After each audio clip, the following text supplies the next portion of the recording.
صفحہ نمبر 6 بسم اللہ الرحمن الرحیم۔ ایک فائدہ تفسیر بالرائے کی تحقیق۔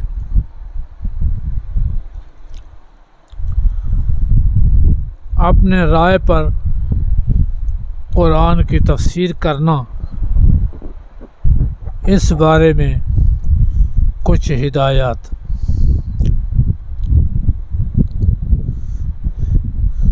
آپ صلی اللہ علیہ وسلم فرماتے ہیں، من قال فی القرآن برائیہ فاصاب فقد اخطأ۔ ابو داؤد، ترمذی، نسائی۔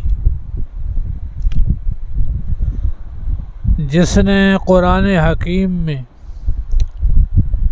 اپنے رائے کو دخل دیا، اگرچہ صحیح ہو لیکن اپنا رائے ہے، تو اس نے خطا کی۔ ایک حدیث یہ ہے۔ دوسری حدیث، من قال فی القرآن بغیر علم، قرآن میں علم کے بغیر اگر کوئی تفسیر کرتا ہے، فَلْيَتَبَوَّأْ مَقْعَدَهُ مِنَ النَّارِ، اپنی جگہ جہنم بنائے۔ رواہ ابو داؤد۔ یہ دو حدیثیں ہیں۔ پہلی حدیث میں کچھ کلام ہے، دوسری حدیث صحیح ہے۔ دونوں حدیثوں کو ملا کر معلوم ہوتا ہے کہ قرآن کی تفسیر اپنے رائے پر گناہ کبیرہ ہے۔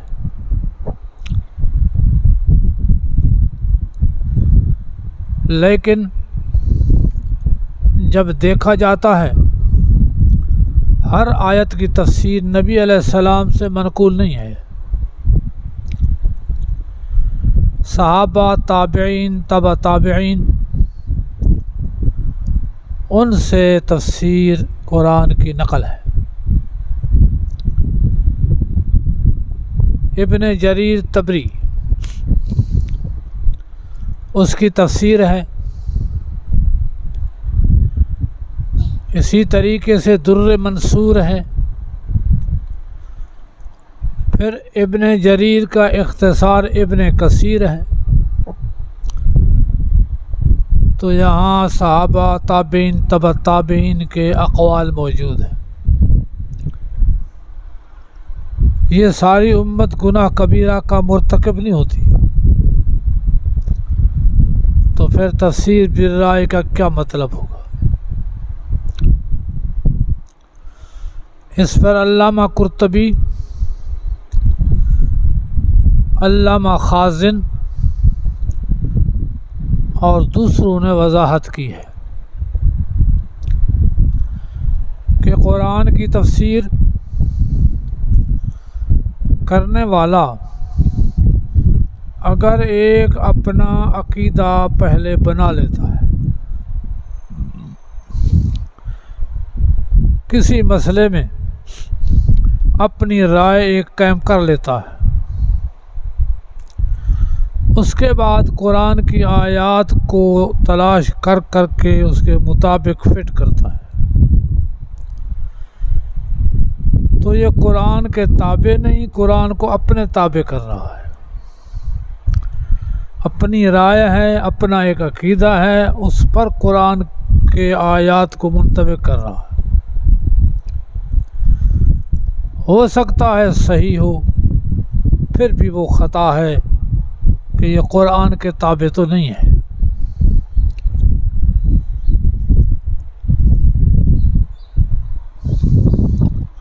علامہ قرطبی اندلسی، المتوفی سن 671،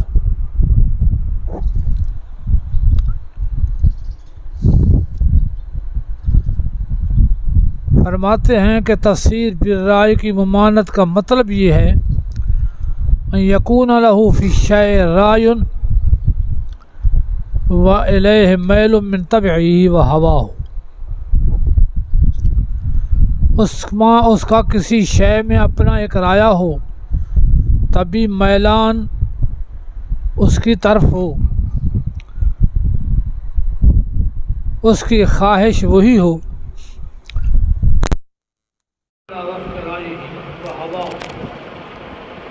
اپنے رائے اور خواہش پر قرآن کی تفسیر کرے، یحتج علی تصحیح غرض ہی، تاکہ دلیل بنے اپنے غرض پر،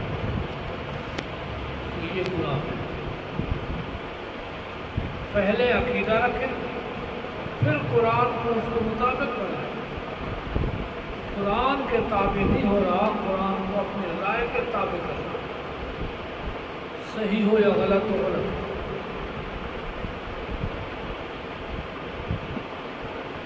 علامہ خازن لکھتے ہیں قال العلماء النهي عن القرآن في القرآن عن القول في القرآن بالرأي، قرآن میں تفسیر بالرأی کی نہیں آئی ہے، انما ورد فی حق من يتقبل القرآن على مراد نفسه والتابع لهواه، کہ قرآن کا معنی کرتا ہے اپنے ذات کی مراد پر، اپنے خواہش کے تابع، تو قرآن کو اپنے تابع بنا، جو بھی تفسیر کرے گا یہ تفسیر بالرائے ہے۔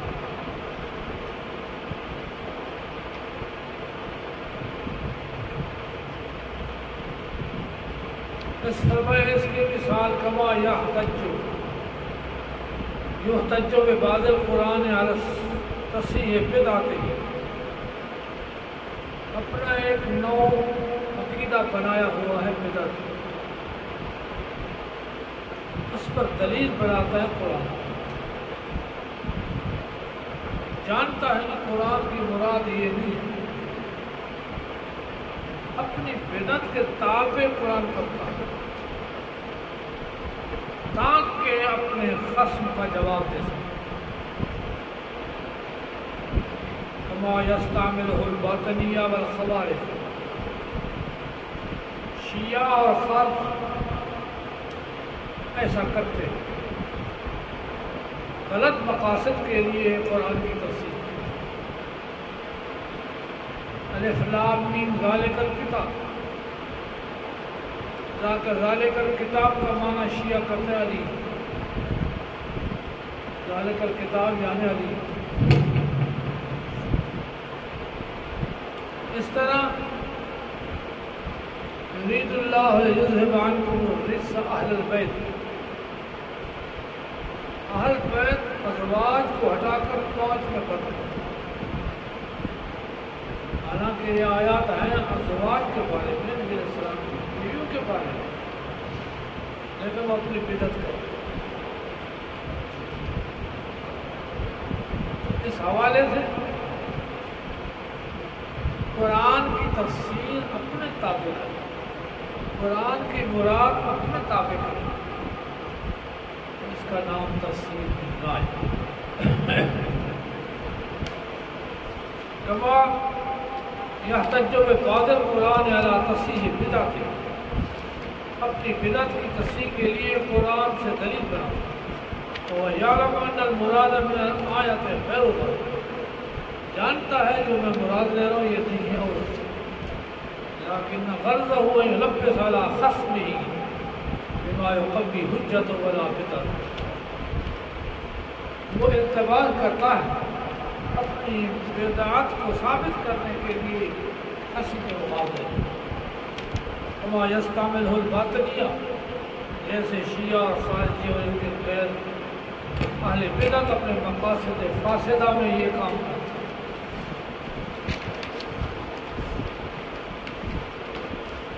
علامہ سیوطی ابو بکر ابن انباری اتقان میں لکھتے ہیں حمله بعض أهل العلم على أن الرأي معني به الهوى. تفسیر بالرائے کا معنی ہے تو یہی مراد لیا ہے تفسیر. لہذا یہ ناجائز حرام برا. البتہ جو لغت کو جانتا ہوں، شرعی حوالے سے تمام مسائل کو جانتا ہوں، اپنا عقیدہ پہلے نہ بنائے. قرآن کے مفہوم کو سمجھنے کی کوشش کریں، تبھی میدان کے بغیر جو قرآن سے حاصل ہو المجتہد قد یخطئ و قد یصیب، کبھی خطا کرے گا کبھی ثواب کرے گا، لیکن تابع قرآن اس کو تفسیر بالرائے نہیں. من تکلم بما یعلم من ذلک، جو بحث کرتا ہے جو اس سے جانتا ہے لغت اور شرع، فلا حرج علیہ، مثلا کوئی گناہ نہیں. ولہذا روی عن ہؤلاء وغیرہم اقوال، لہذا اس پر کئی اقوال ایک آیت میں موجود ہیں، لیکن وہ قرآن کے تابع ہیں، قرآن کے تابع نہیں.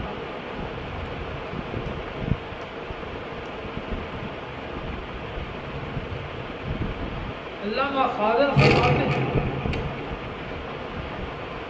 تعبیر و تفسیر کیا ہے کہ آیت سے اس طرف آیت کو لے آئے جہاں آیت دلالت کرے، ماقبل کے بھی موافق ہو، مابعد کے بھی موافق ہو،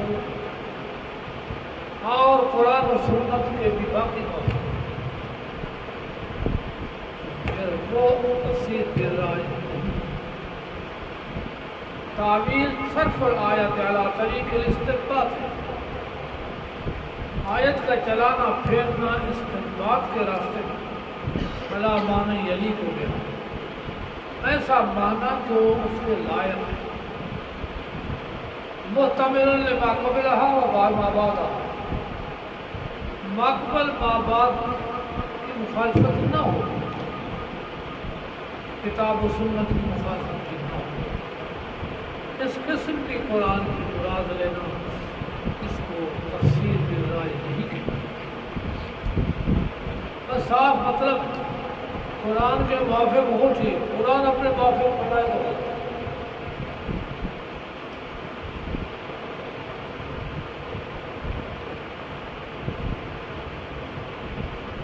احمد رضا خان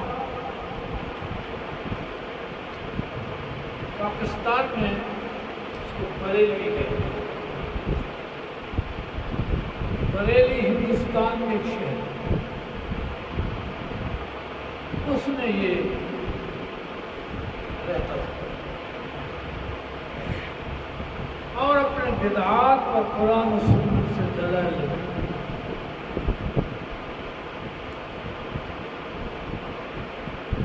قل انما انا بشر، اب مانا ہے فرما دیجئے میں انسان ہوں. تو اس نے کہا قل انما انا، ایک اور آنا مقدر، انما انا بشر مثلکم،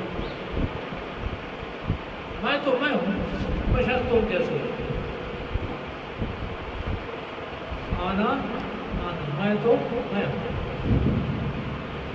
بشر مثلکم تم جیسے میں بشر ہوں. کبھی کہا میں ظاہر میں بشر ہوں، کس لفظ کا معنی ظاہر ہے؟ اس طرح قرآن کی تحریف سارے قرآن میں لا یعلم من فی السماوات والارض غیب الا اللہ،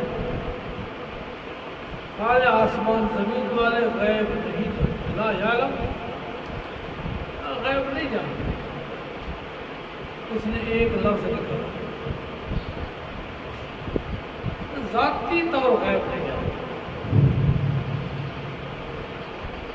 آسمان زمین والے غیب جانتے ہیں، ذاتی طور نہیں جانتے، اللہ دیتا ہے۔ اس طرح ایک لفظ نکالنے سے قرآن کا معنی ہوتا ہے، کیونکہ اس نے عقیدہ بنایا ہوا کہ نبی انسان نے، نبی نور بھی مخلوق، عقیدہ بنایا نبی غیب دان ہے، عقیدہ بنائے نبی ہر جگہ ہے، حاضر و ناظر، عقیدہ بنایا نبی کون کا مالک ہے۔ سارے قرآن کو کس طرح سے، اس کا نام تفسیر ہے۔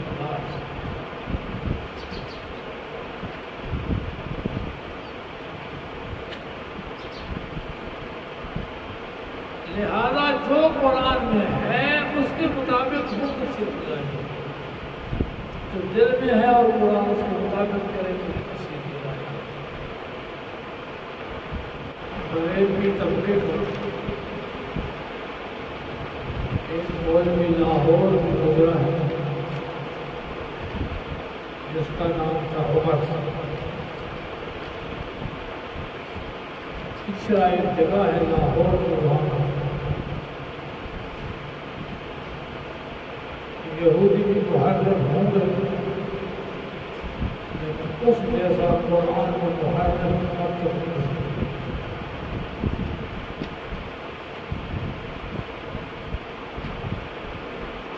اس کا بیٹا، اس نے پڑھایا جو بندی کے پاس،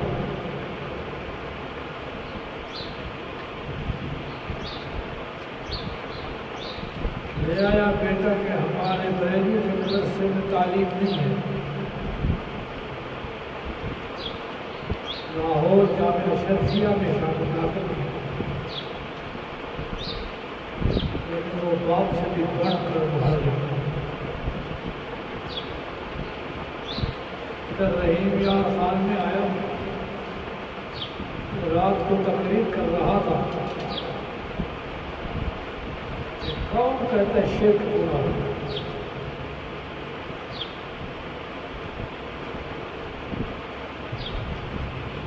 شرک تو ٹھیک ہے، اللہ نے فرشتوں کو حکم دیا، آدم کو سجدہ کیا، شرک کیا، شیطان نے سجدہ نہیں کیا، اس نے شرک نہیں کیا۔ شیطان جو واحد تھا بارہ کے، فرشتے میں شرک کیوں کرتا ہے، یہ تقریباً انما المشركون نجس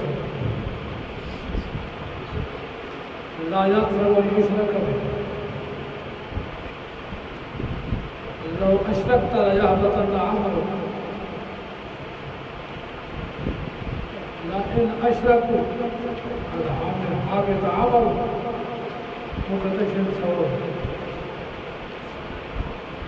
اتنے بڑے محرف ہیں جس کا کوئی حساب نہیں۔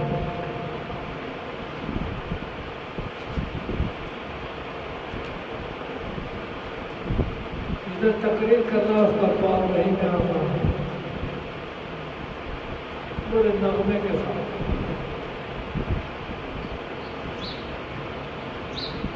لوگوں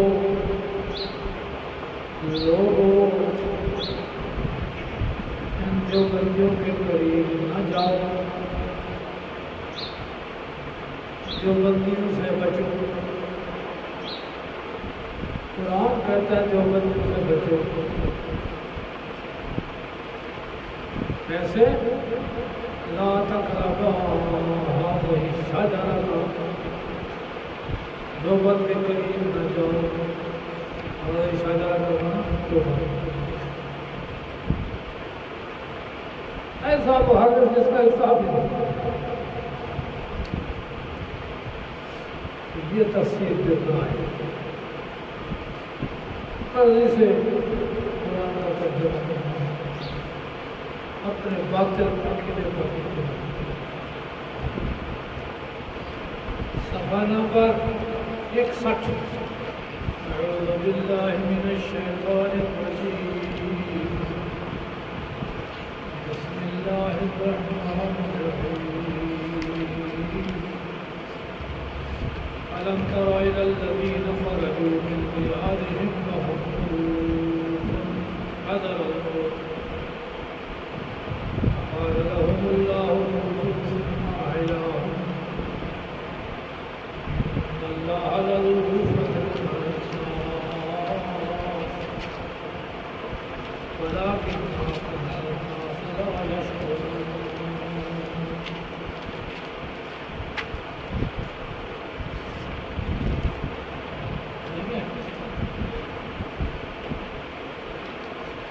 قرآن حکیم کی آیات آپس میں ان کا ربط اور تعلق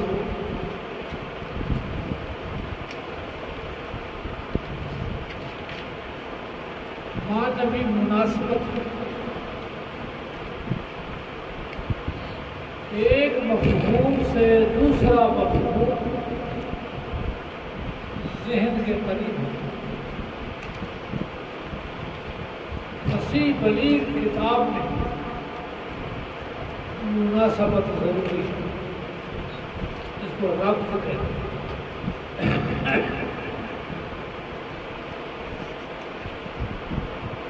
بے ربطی کلام فصیح بلیغ نہیں سکتی.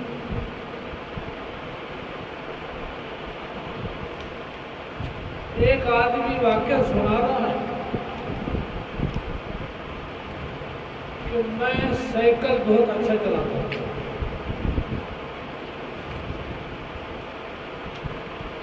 بڑا ماہر.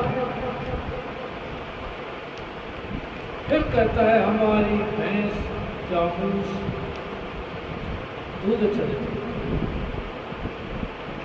سائیکل سے بھینس نکلتا ہوں. پھر کہتا ہے کہ میں ایک وقت میں 5 روپے ہوتا ہوں. بیان کرتا جائے کوئی ربط نہیں ہے،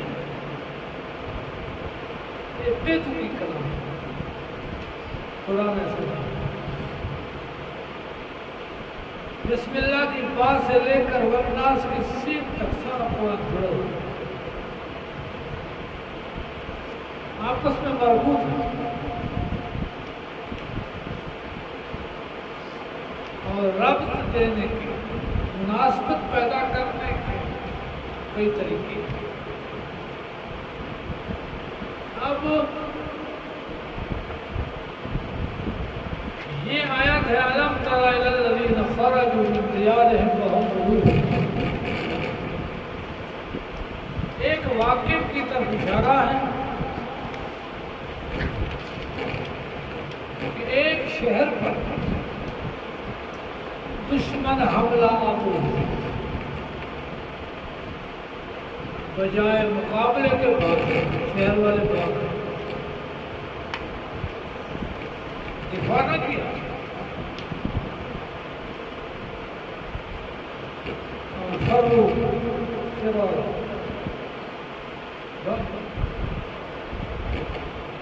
اللہ تعالی نے ان پر موت تک سارے شہر والے پر. اللہ کے ایک نبی تھے، انہوں نے دعا کی، کچھ عرصے بعد پھر یہ ذکر ہوا.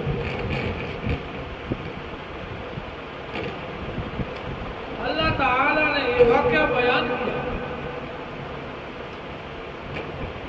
کہ بھاگ کا بندہ موت سے نہیں بچتا، مقابلے کے ساتھ موت سے نہیں. ایک واقعہ ہے اس کے ماقبل میں طلاق نکاح عدت کرے. وَلِلْمُطَلَّقَاتِ مَتَاعٌ بِالْمَعْرُوفِ. یہ سارا پیچھے مسئلہ عدت کا، طلاق کا، نکاح کا. اس سے اس واقعے کا تعلق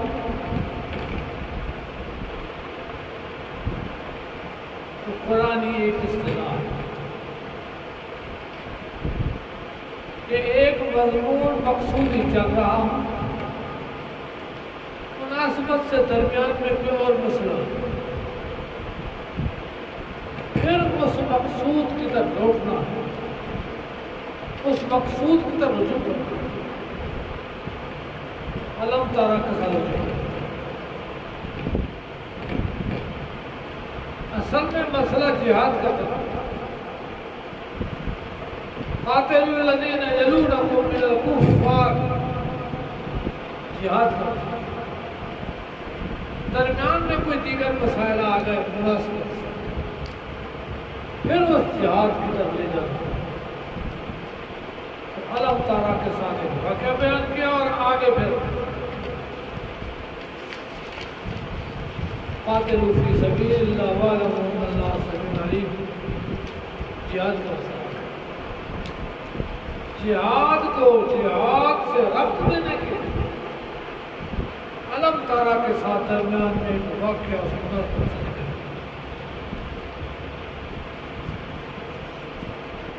تو یہ قرآن کا ایک ذوق ہے کہ علم تارا جب درمیان میں آئے گا تو قریب سے ربط نہیں ہوگا، دور سے جو مقصودی مسئلہ آ رہا ہے اس سے ربط ہوگا۔ اکبر میں قاتلو تھا اور محمد میں بھی قاتلو تھا، درمیان میں لڑائی سے بھاگنا، دفاع نہ کرنا، یہ موت ہے۔ دفاع کرنے میں بقاؤ ہے، یہ قرآن کی اصطلاح۔ جہاں درمیان میں علم تارا آئے گا تو وہ قریب سے ربط نہیں دینا، دور تلاش کرنا، کہیں دور جس کے مابعد والا مضمون اکبر سے جڑے، یہی ربط ہوتا ہے اور یہی قرآن حکیم کا ذوق ہے۔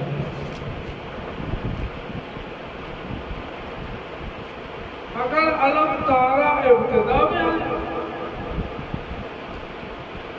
جیسے علم تارا کیف فعل ربک باصحاب الفیل، رویت کا معنی دل سے بھی دیکھنا، آنکھ سے بھی دیکھنا۔ دل سے دیکھنے کو رویت قلبی کہتے ہیں، آنکھ سے دیکھنے کو رویت بصری کہتے ہیں۔ علم تارا کیا آپ نے نہیں دیکھا؟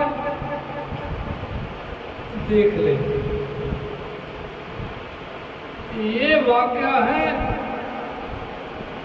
ابرہہ بادشاہ جو بیت اللہ پر حملہ آور ہوا، اس وقت آپ دنیا میں نہیں تھے،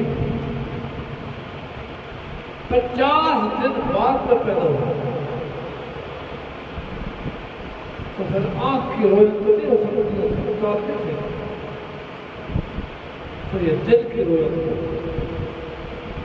آپ نے نہیں جانا یہ واقعہ، اور وہ واقعہ مشہور تھا،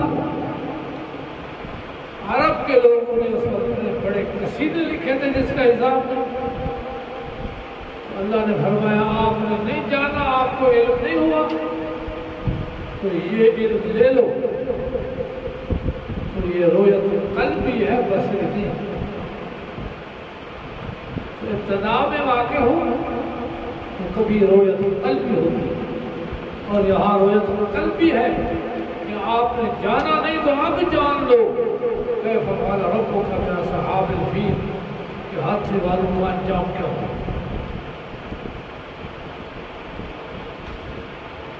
اور کبھی رویت بصری ہوتی ہے،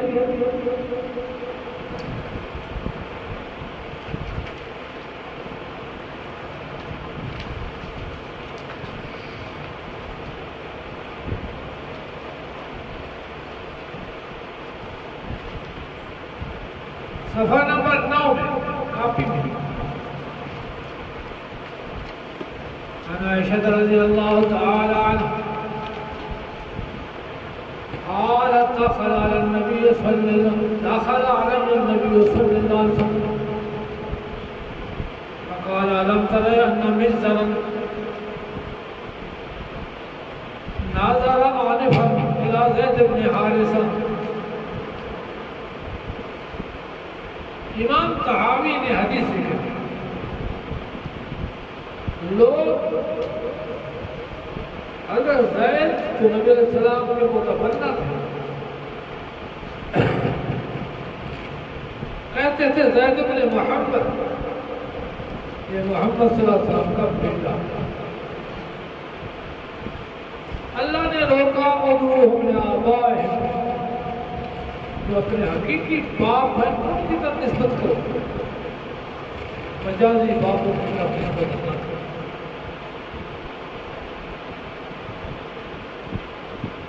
حضرت زید اور ان کے بیٹے اسامہ یہ دونوں اکٹھے سوئے ہوئے تھے مدینے میں. مجزر نامی شخص تھا جو پاؤں پہچانتا تھا، علم قیافہ کا ماہر تھا، علامات سے پاؤں پہچاننا، کسی کے چہرے کو پہچاننا. وہ آیا دونوں کے پاؤں دیکھے تو کہا یہ ایک دوسرے سے ہے، اسامہ زید سے. اسامہ زید کا بیٹا ہے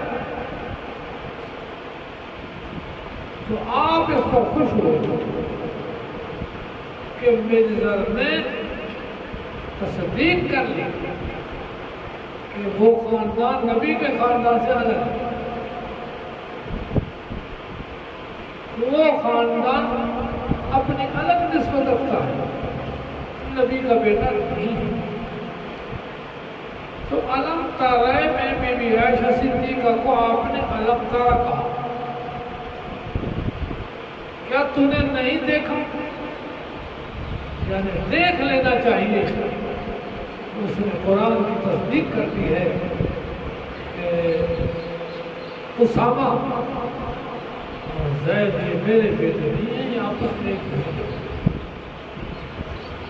تو بہرحال رویت میں قلبی بھی آتا ہے، دیکھنا دل سے، بصری بھی آتا ہے، دیکھنا آنکھ سے.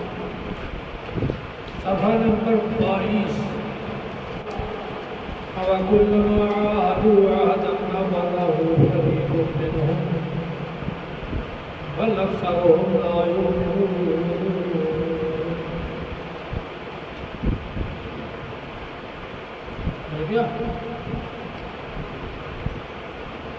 یہ لفظ آئے گا آوا، آفا، آسما. حمزہ استفہام حرف پر ہے. وا اسی طرح آئے گا آفا، اسی طرح آئے گا آسما. استفہام حرف کا ہوتا ہے، استفہام اسم کا ہوتا ہے فعل کا، اور یہ حرف پر حمزہ استفہام کا. تو اس میں ایک زمخشری کا قول ہے اور ایک رضی کا قول کہ حمزے کو آگے فعل دینا ہے، موقع اسم کا ہے تو اسم دینا ہے مقدر کر. تو مقبول کے کریمے سے ما یکفر بہا الا الفاسق، تو ادھر ہوگا اکفارو وکلما. واو سے پہلے معطوف ہے، حمزے کے بعد فعل مقدر. جہاں بھی آوا ہوگا، افا ہوگا، آسما ہوگا، مقبول کے قرینے سے فعل مقدر ہوگا. اس سے استفہام فعل کا ہوگا. حرف کا استفہام تو نہیں ہوتا. تو ادھر نکالا آبا کلما کفروا کلما. ترجمے میں معنی میں اس کا خیال کرنا ہوگا جو مقدر ہے.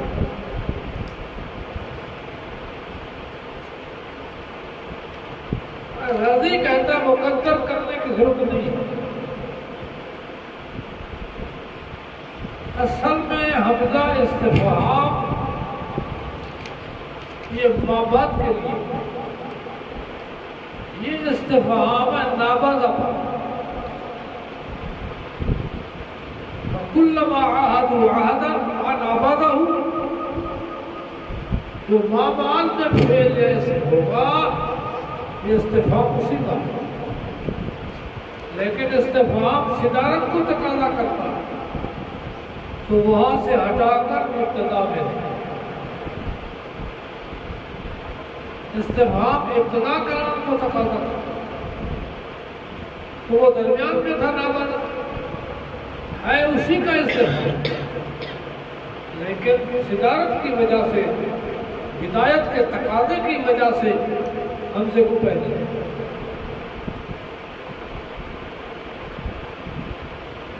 تو اس کو یاد کرنا پڑے گا جب ترجمہ آئے گا.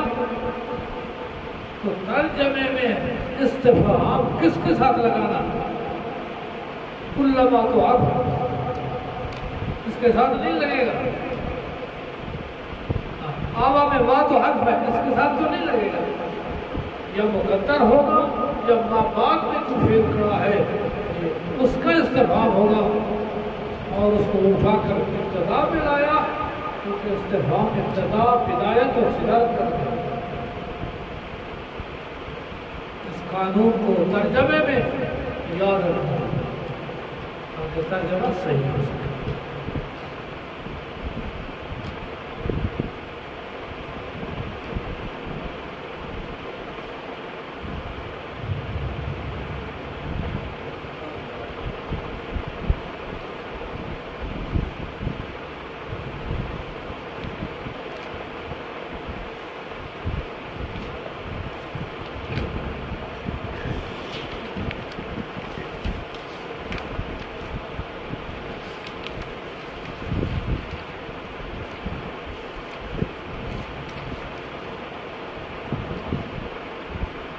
ترجمہ میں 14 علوم کی ضرورت ہے.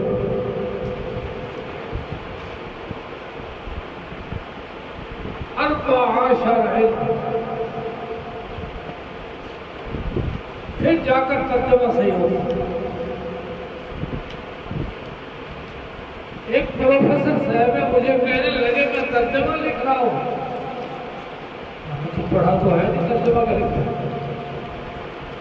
کہتا تفاصیل رکھ لیتا ہوں، جس تفصیل کا ترجمہ پسند آتا ہے وہ لکھ لیتا ہوں.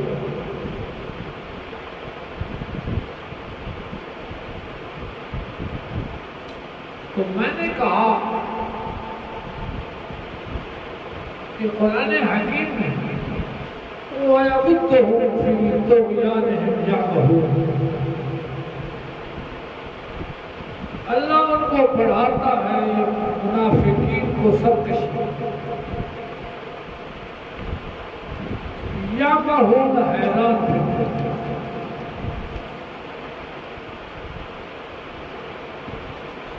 یعمہون سے فی طغیان کا تعلق ہے یا یبد سے؟ پڑھاتا ہے سرکشی یا حیران پھرتے ہیں سرکشی؟ ان میں ایک معنی اہل سنت کا ہے، ایک معنی معتزلہ کا ہے. تو کون سا لکھے گا؟ کہتا یہ تو مجھے پتا نہیں ہے، چھوڑ. تو قرآن حکیم کے ترجمے میں 14 علوم کی ضرورت ہے. یہ ڈاکٹر لوگ ہیں، مفسر بنے ہوئے ہیں، قرآن کی تفسیریں لکھ رہے ہیں، وہ پتہ ہی نہیں. 14 علوم پہلے جانے پھر جا کر وہ قدم رکھے ہوئے سر سید ہے، ان کے سکولوں کا کالجوں کا پاکستان ہندوستان میں سربراہ، بڑی تاریخ اس نے تفصیل لکھی، فرشتوں کا انکار کرتا، جنات کا انکار کرتا، دوزخ بہشت کا انکار کرتا اور بہت ساری چیزوں کا انکار کر کے تفسیر لکھتا۔ وہ تفسیر تو نہیں ہوگی، یہ ڈاکٹر اصل اس سے لیتے ہیں اور اپنے رائے داخل کر کے تفاسیر لکھتے ہیں کہ ہم بھی بہت پڑھو، 14 علوم پڑھو، پھر ترجمے میں ہاتھ ڈالو۔ حضرت شیخ الہند محمود الحسن رحمہ اللہ 4.5 سال مالٹا کی جیل میں رہے اور وہاں قرآن کا ترجمہ جیل میں بیٹھ کر ان کے علوم کو دیکھو، ترجمے کو دیکھو، پتہ چلے گا کہ کیا ہے۔ تو علوم کے بغیر کچھ بھی نہیں۔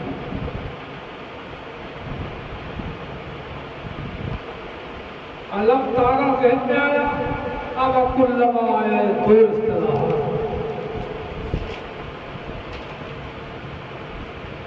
تیسرا ایک اصطلاح ہے، صفحہ نمبر 10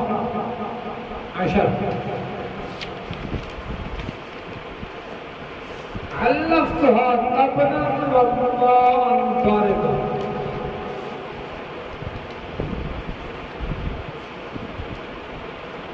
سیب میں بہت بڑے نحوی گزرے ہیں، انور شاہ صاحب رحمہ اللہ جو دیوبند کے شیخ الحدیث تھے، وہ فرماتے ہیں سب سے پہلی خدمت قرآن کی نحوی نے کی۔ قرآن کے اعراب تو پہلے لگے ہوئے تھے، حجاج نے یوسف نے لگوائے، لیکن اس کی دلیل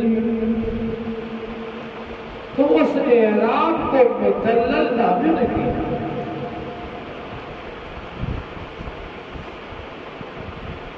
اس لیے سب سے پہلی تفسیر معتبر نحوی کی۔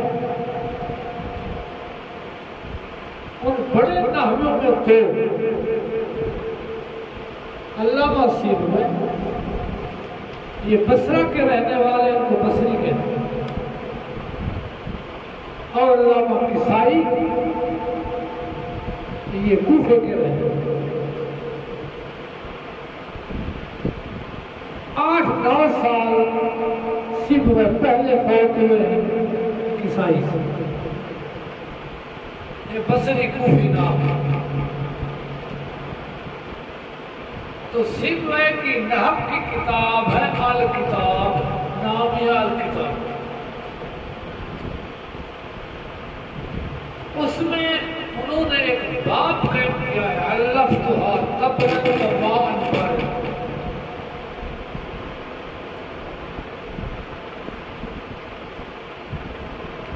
کہ 2 اسم ہوتے ہیں، ایک کا عامل ذکر ہوتا ہے قرینے سے، دوسرے کا عامل محذوف۔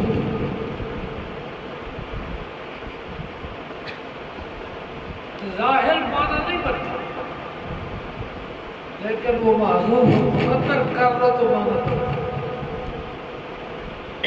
یہ اصطلاح قرآن میں بھی ہے۔ جانور کو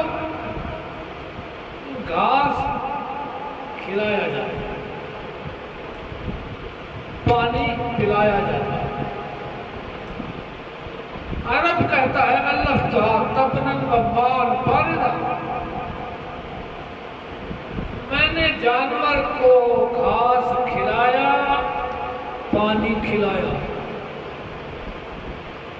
ظاہری معنی ہے کھلایا گھاس تبنا، وبال اور پانی، پانی کھلایا تو نہیں جاتا، پلایا جاتا۔ تو عرب کرینے سے دوسرے اسم کا عامل حذف کرتے ہیں۔ الفتھا تبرن و سقیتها ماء باردا، گھاس کھلایا پانی پلایا، تو سقیتو کو حذف معنی میں ہوتا ہے، مراد میں ہوتا ہے، اس کو حذف کر دیتے ہیں۔ اس حوالے سے وہ جو مقدر ہے اس کا معنی ملحوظ ہوگا تب معنی بنے گا۔ قرآن میں بھی اس طرح ہے وَلَهُ مَا سَكَنَ فِي اللَّيْلِ وَالنَّهَارِ،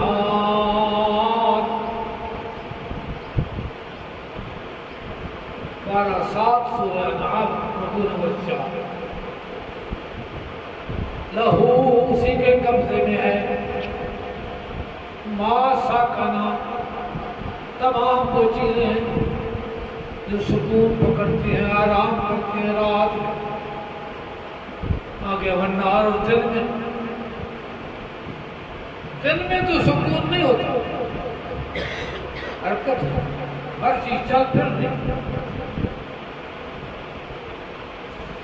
رات کو سوتا ہے تو اس کے خون میں وہ حرکت نہیں رہتی، سورج چڑھتا گیا خون میں حرکت آتی گئی، ہر ایک بیدار ہوتا گیا، اپنا اپنا کام کرتا۔ لیل کے ساتھ تو ساکانہ لگتا ہے کہ آرام کرتے رات میں، دن کے ساتھ تو نہیں ہوتا۔ ما سکن فی اللیل ونشر فی النہار، نہار سے پہلے نشر معذوف ہے، رات کو سکون اور دن کو حرکت، یہ اسی قبیلے سے الفتھا تبنا وبال باردا، ماں باپ کے لیے اس کے مناسب فعل معذوف ہے۔ اور آیت هو الذی جعل لکم اللیل لباسا والنوم سباتا وجعل النہار نشورا،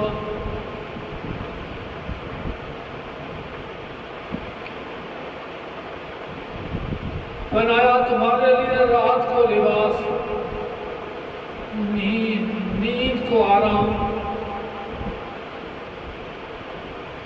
اور جعل النہار نشورا، دن کو اللہ تعالیٰ نے حرکت کے لیے، دن تو حرکت کے لیے، سکون کے لیے نہیں ہے۔ ایسا نشورا کہا تو ادھر بھی ناشرا، یوم یاتی بعض آیات ربک لا ينفع نفسا ایمانها لم تکن آمنت من قبل او کسبت فی ایمانها خیرا۔ اہل سنت اور معتزلہ کا اختلاف، وہ کہتے ہیں ایمان کے لیے عمل ضروری ہے، عمل نہیں تو ایمان ہی نہیں، لہذا گنہگار آدمی ہمیشہ دوزخ ہے۔ آیت کا معنی یا آئے گی بات رب کی نشانیاں کہ سورج مغرب سے نکلے گا، یہ سورج جا رہا ہے، ایک وقت آئے گا اللہ تعالیٰ کا حکم ہوگا واپس جاؤ، غروب کے بعد تھوڑی دیر غروب ہونے کے بعد پھر واپس آ جاؤ۔ واپس آنے سے اتنا دنیا میں خوف پیدا ہوگا، ہر ایک کو اپنی لگ جائے گی، کوئی کہیں بھاگ رہا کوئی نہیں، پھر یہ غروب ہوگا، عصر کے وقت آ کر سورج پھر واپس چلا، پھر دوسرے دن اسی طرح ہوگا، غروب ہوگا، اللہ کا حکم ہوگا واپس، پھر یہ واپس آئے، عصر کے ٹائم تک واپس آ کر پھر چلا، 3 دن ایسا ہوگا۔ لا ينفع نفسا ایمانها لم تکن آمنت من قبل۔ اب قیامت ظاہر ہو گئی، قیامت کا انقلاب ظاہر ہو گیا، اب ایمان قبول نہیں۔ جو پہلے مومن تھا وہ ہے، جو پہلے مومن نہیں ہوگا اب کہے کہ میں اللہ کو مانتا ہوں، کوئی قبول نہیں۔ لا ينفع نفسا ایمانها لم تکن آمنت من قبل، پہلے ایمان نہیں لے آیا تھا تو اب ایمان کام نہیں دے، ٹھیک، او کسبت فی ایمانها خیرا،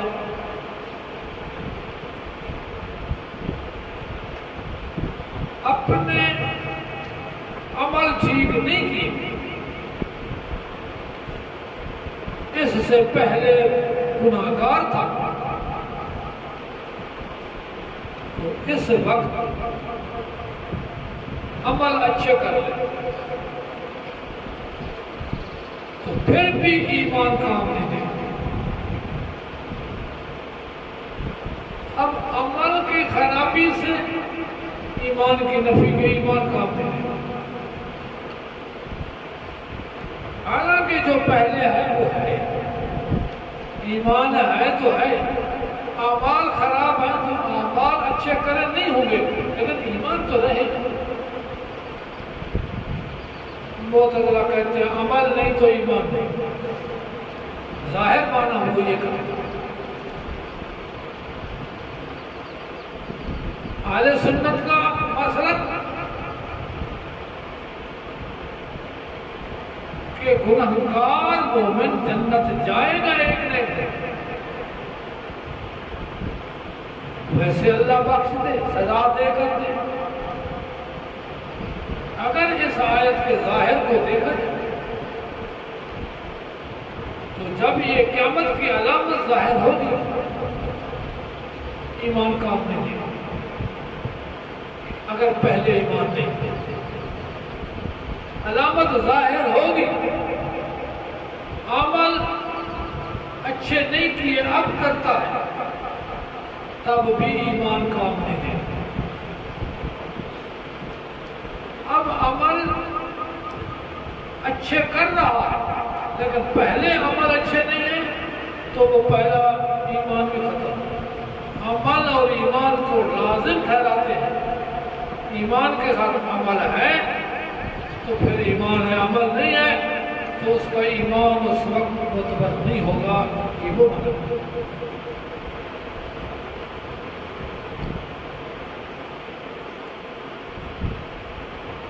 اس لیے یہاں بھی وہی قانون اللہ تھا قبل الممات پر، لا ينفع نفسا ایمانها لم تکن آمنت من قبل، آگے او لا ينفع نفسا عملها، لا ينفع نفسا عملها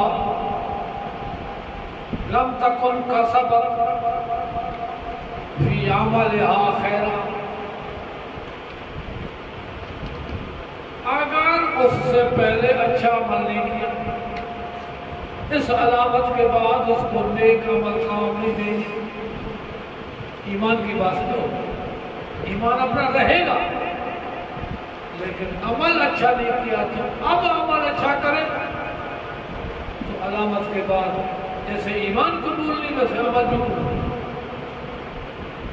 تو یہ مقدر ہوگا اور باقی اصولوں کے مطابق کہ ایمان قائم ہے تو جنت مل سکتی ہے، اعمال اس کے لیے شرط نہیں ہے، تب وہ مانس نہیں۔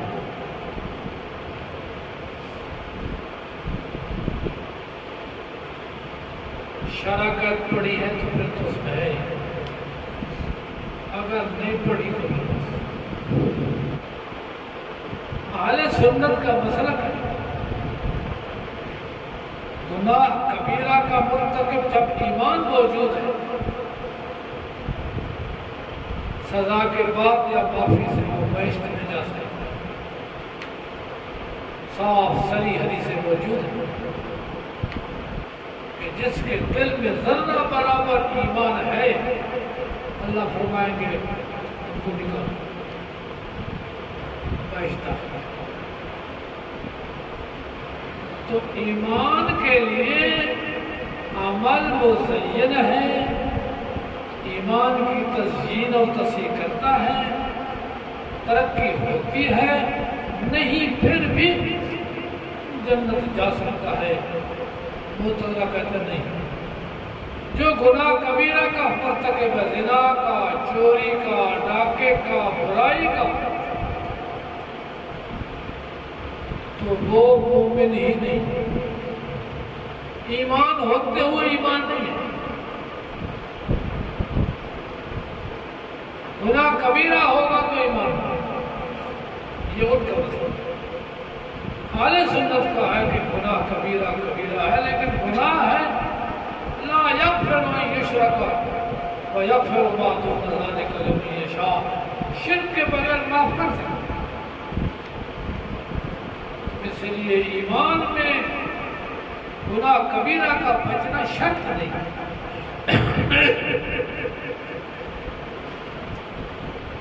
اگر ظاہر مانا کرو اس وقت ایمان بھی نفع نہیں دے گا اگر پہلے ایمان نہیں، ایمان نفع نہیں دے گا اگر پہلے عمل اچھے نہیں. تو عمل کے ساتھ ایمان والا نہیں ہے، یہ ان کا مانا. اور باقی اصولوں کے مطابق مانا ہوگا تو پھر یہاں عبارت مقدر ہے لا ينفع نفسا ایمانها لم تكن آمنت من قبل. آگے ہوگا لا ينفع نفسا عمل. اس علامت کے بعد نیکی اس کو کام نہیں دے گی اگر نیکی نہیں کی. تو نیکی کی بات الگ ہے، ایمان کی الگ ہے. ایمان نہیں لایا تو ایمان قبول نہیں. ایمان ہے لیکن نیکی نہیں کی پہلے تو اب نیکی کام نہیں دے گی، ایمان تو رہے گا. تو یہ عبارت اسی قبیلے سے اللہ تو تب نمان بارہ کہ معطوف مقدر کیا جائے کیونکہ معنی صحیح ہے. خدا کرے سمجھ آ گیا. دوسری طرف بہشت ہوگی، بہشت اوپر ہوگی، دوزخ نیچے ہوگی، درمیان میں دیوار ہوگی. اس دیوار کو اعراف کہتے ہیں. جنتی دوزخوں کو دیکھیں گے، دوزخی جنتیوں کو دیکھیں گے. نادا صحاب النار صحاب الجنہ ان افیضوا علینا من الماء او مما رزقکم اللہ.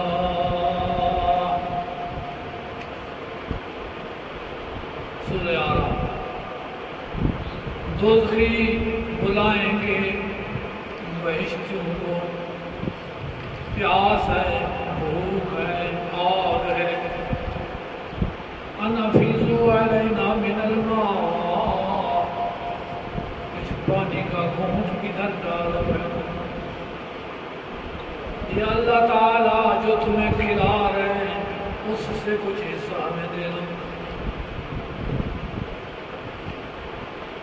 وہ جواب دیں گے حرم الکافرین، جنت حرام ہے کافروں کے لیے، کیا دے سکتے ہیں. اب افیض ہوئے پلٹو پانی، مما رازا کا کم کھانے کی چیز ہے. کھانے کی چیز پلٹی تو نہیں جانتے. تو یہاں بھی جو اللہ رحمان ہمارے دل کا قانون ہے، بلائیں گے دوسری جنتیوں کو ان افیضوا علینا من الماء، ایک پلٹو ہمارے اوپر پانی، او القوا مما رزقکم اللہ، اللہ جو تمہیں کھلایا ہے اس سے کچھ ادھر ڈال دو، الکو سے قتل ہے مناسبت سے یہی اللہ تعالیٰ تب نظمان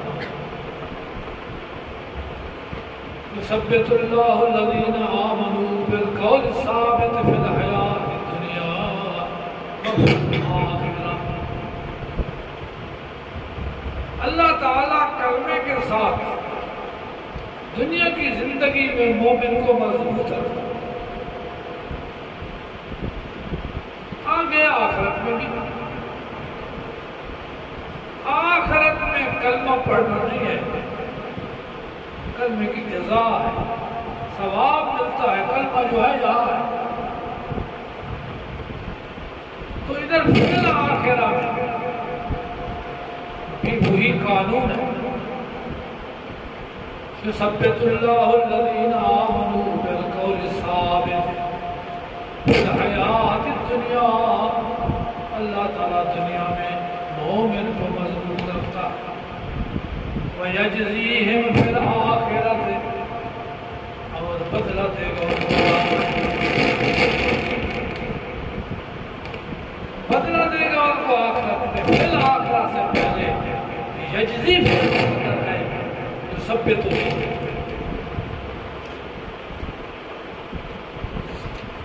قل من ذا الذي يعصمك من الله إن أراد بكم سوءا أو أراد بكم رحمة۔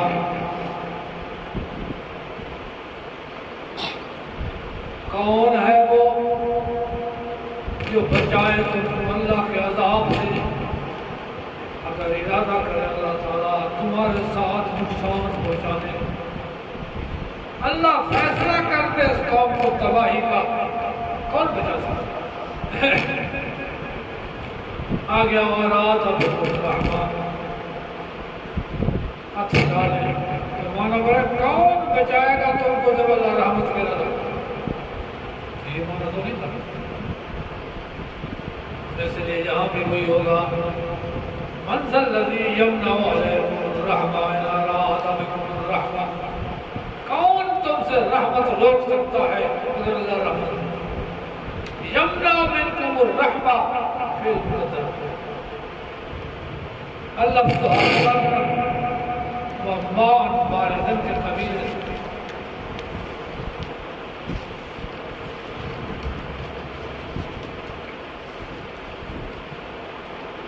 إِلَّا إِنَّا لَنَنْصُرُ رُسُلَنَا وَالَّذِينَ آمَنُوا فِي الْحَيَاةِ الدُّنْيَا وَيَوْمَ يَقُومُ الْأَشْهَادُ، بے شک ہم مدد کرتے اپنے رسولوں کی اور ان لوگوں کی جو ایمان لے دنیا کی زندگی میں، دنیا میں محتاج ہیں، دشمنوں کے مقابلے مدد کے، اللہ فرماتے ہیں مدد کرتا ہے۔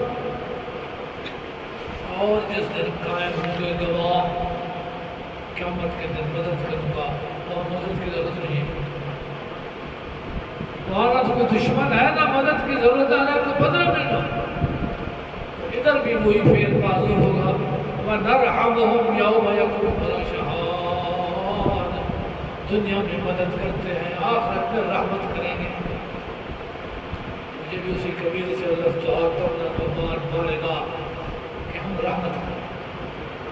فَسَوْفَ يَعْلَمُونَ إِذِ الْأَغْلَالُ فِي أَعْنَاقِهِمْ وَالسَّلَاسِلُ، جان لیں گے جب طوق ہوں گے ان کے گردنوں میں اور زنجیریں، گردن میں طوق ہو، آگے فرمایا زنجیر، سلسلہ زنجیر پاؤں میں ہوتا ہے، گردن میں طوق، پاؤں میں زنجیر، ادھر ہے گردن میں طوق بھی ہے اور زنجیر بھی ہے۔ اس کا ایک معنی ہے وَالسَّلَاسِلُ فِي الْأَرْجُلِ، گردن میں طوق، پاؤں میں زنجیر۔ اس حوالے سے اس مناسبت سے فی الارجل ایک معنی یہ، ایک دوسری توجیہ بھی ہے ومن آیاتہ الجوار فی البحر کالأعلام، اللہ کی قدرت کی نشانیوں سے سمندر میں بڑے جہاز ہیں جیسے پہاڑ کھڑے، یشاء اس کے نزدیک۔ اب تو مشینری آ گئی، پہلے تو بڑے کپڑے لگے ہوتے تھے، اس کو پھیلائے اور ہوا اس کو لے چلتی، چاہے تو روک لے ہوا کو، روا کے دادا ظاہری، سارا دن وہ کشتیاں وہ جہاز پانی کی بیچ میں رکی رہے، چل بھی نہ سکے۔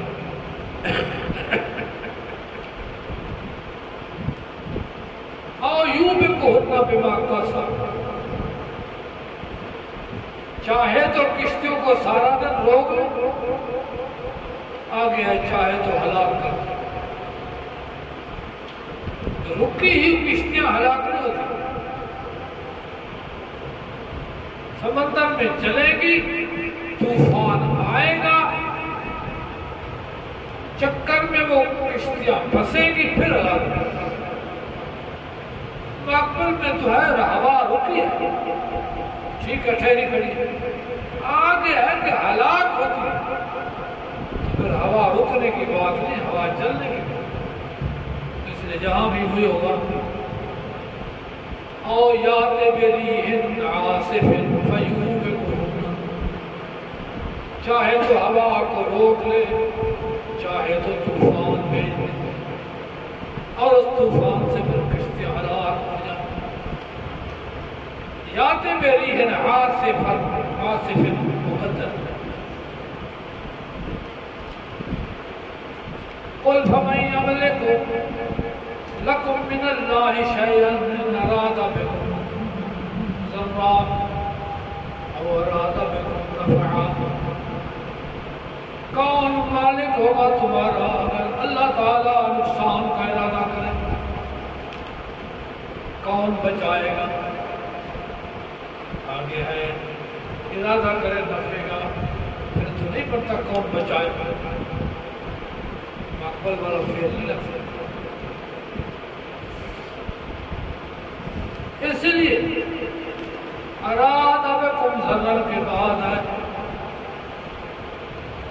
یمنع النفع ان اراد بکم نفعا، کون بچائے گا اگر نقصان کا ارادہ کر، اور نفع دے گا، نفع روکے گا اگر اللہ تعالیٰ نفع پہنچنا کا ارادہ کر۔ یمنع النفع علم قدر،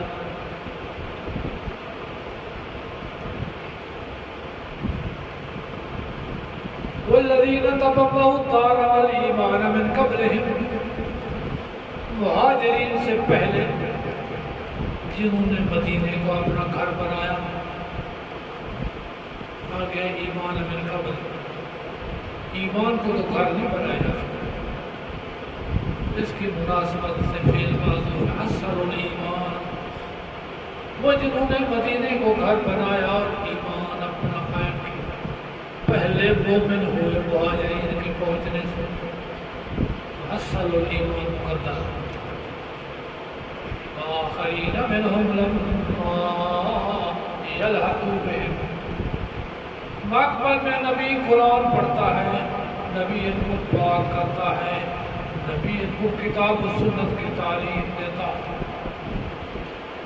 آگے نبی جو اس کے بعد آنے والے ان کو بھی پاک کرتا ہے، بعد آنے والوں کو تو نبی کی ملاقات نہیں ہے، پھر نبی ان کو پاک کیسے؟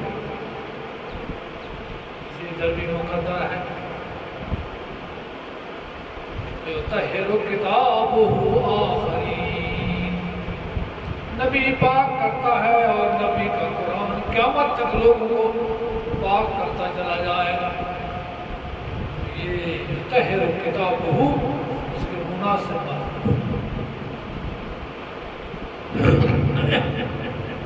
تو قرآن حکیم کے ترجمے میں ان چیزوں کا لحاظ ہو، اور پھر مناسبت سے فعل معنی سب کچھ مقدر ہوگا، اسی قانون کے تحت قرآن نازل ہوا ہے، ویسے کوئی ترجمے کی ضرورت نہ کرے کہ میں ترجمہ لکھ لوں کو پتہ ہے نہیں کسی چیز کا. یہ چند فوائد تھے آپ کے فائدے کے لیے جمع کر. اس کے بعد قرآن حکیم کی تفسیر.